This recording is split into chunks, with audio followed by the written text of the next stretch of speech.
Hello, আসসালামু আলাইকুম। Welcome to Nusrat's blog studio. আশা করছি আল্লাহর রহমতে আপনারা সবাই ভালো আছেন। তো নতুন আরেকটা রেসিপি নিয়ে আপনাদের মাঝে হাজির হলাম।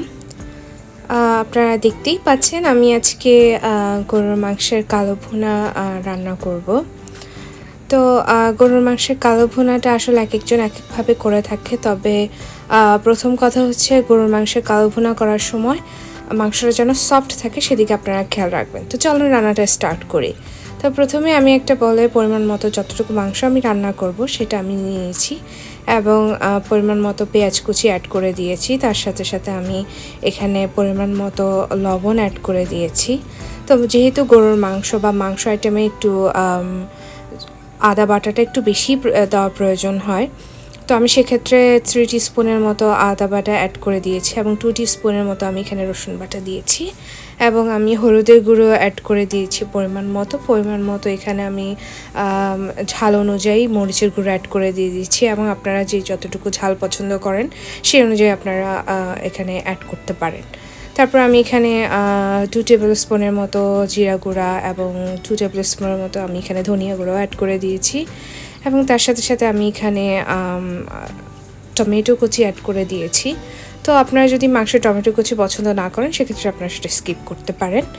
এবং সবচেয়ে বড় যে ব্যাপারটা এবং যেটা সবচেয়ে মেইন বিষয় সেটা হচ্ছে এখানে আমি পেঁয়াজের বেরেস্তা করে নিয়েছি, সেটা আমি এই গরুর মাংস মাখার সময় দিয়ে দিব এবং আমি এখানে মরিচ ফালি করে কেটে দিয়েছি। তো সবচেয়ে যেটা মূল কথা সেটা হচ্ছে যে আপনারা যখন বেরেস্তাটা করবেন গরুর মাংস এভাবে কালো ভুনার সময় বেরেস্তাটা মাংসের সাথেও আপনারা অ্যাড করে দিলে দেখবেন যে অন্যরকম একটা ফ্লেভার চলে আসে। আর সামান্য পরিমাণ এখানে যে পেঁয়াজের বেরেস্তার যে তেলটা থাকে সেটা এখানে সামান্য পরিমাণ আপনারা অ্যাড করে দিবেন। আমি এখানে অ্যাড করে দিয়ে আমি দেখতে পাচ্ছেন মাংসটাকে খুব ভালোভাবে মেখে নিয়েছি এবং মেখে এটাকে আমি হাফ অ্যান আওয়ারের মতো রেস্টে রেখে দিব। তারপরে এখানে যে অবশিষ্ট আমি যে বেরেস্তা করেছিলাম সেই তেলটা বাকি ছিল, তো সেই তেলের মধ্যে আমি এখানে কিছু গরম মশলা অ্যাড করে দিয়েছি, যেমন আমি এখানে লং, এলাচি, দারচিনি, তেজপাতা এবং আপনার কালো এলাচ যেটা সেটা অ্যাড করে দিয়েছি। আপনারা চাইলে এখানে আপনারা ফ্লেভারের জন্য লাইক শাহি জিরা অ্যাড করতে পারেন, আমি সেটা দিইনি। আর হচ্ছে এখানে আমি গোলমরিচও অ্যাড করে দিয়েছিলাম কিছুটা।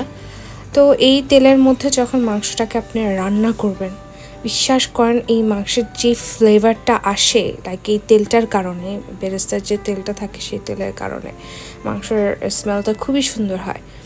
তো এখন হচ্ছে আমি এটাকে এইভাবেই মিডিয়াম আছে আমি এটাকে রান্না করব।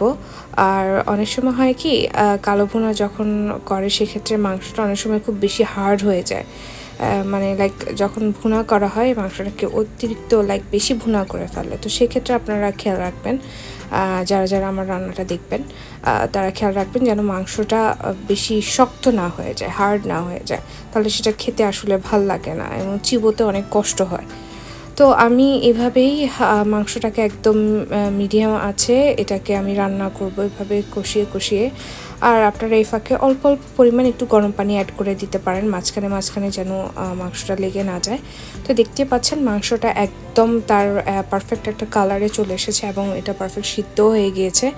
তো এখন এটাকে আমি সাইডে রেখে দেন আমি অন্য একটা ফ্রাই প্যানের মধ্যে পরিমাণ মতো এখানে সরিষার তেল অ্যাড করে দিয়েছি এবং এখানে মরিচ ফোড়ন দিয়ে দিয়েছি।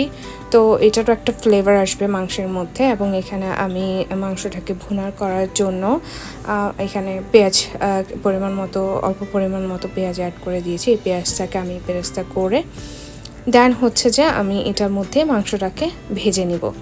যেহেতু এটা ভুনা তো সেক্ষেত্রে আমি মাংসটাকে এই পেঁয়াজের মধ্যে এটাকে ভুনা করে নিব। তবে আপনারা একটা জিনিস খেয়াল রাখবেন যেন মাংসটা অতিরিক্ত ভুনা না হয়ে যায়, যেন হার্ড না হয়ে যায়, এতে করে মাংসের টেস্টটা নষ্ট হয়ে যাবে। তো এই তো পেঁয়াজটা যখন ব্রাউন হয়ে আসবে তখনই লাইক বেরেস্তার মতো হয়ে আসবে, তখনই আমি এটার মধ্যে মাংস অ্যাড করে দিব।